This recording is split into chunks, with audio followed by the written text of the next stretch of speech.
আমানুদ্দিন হাজিবের জামা মসজিদের সামনে এই একটা বড় বাংতি, তাইলে হচ্ছে মুরব্বীর দোকানের সামনে একটা, কালাসান থেকে গান্ডার আগে একটা, আমানুদ্দিন হাজিবের মসজিদের সামনে একটা, আর আপনার একটা আছে এই মুনারিবের সামনে, ওইটাও দেখাতে। দেখেন রাস্তার কি অবস্থা, রাস্তার যে পরিস্থিতি, এগুলা দিয়ে কোনো গাড়ি টাড়ি চলাচল করতে পারে? দেখেন যে একটা সমস্যা, সম্পূর্ণ গুলা রাস্তায় ভাঙ্গা আছে।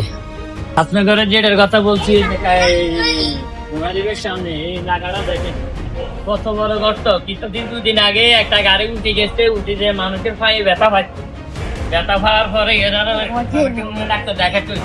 তাহলে বিএনপি যত লোক কর্মী আছে সবাই দিকে আক্রমণ করে বসি, এই রাস্তাগুলো অন্তত সুন্দর মতন যদি কিছু নাও কারণ অন্তত মেরামত করে দিবেন।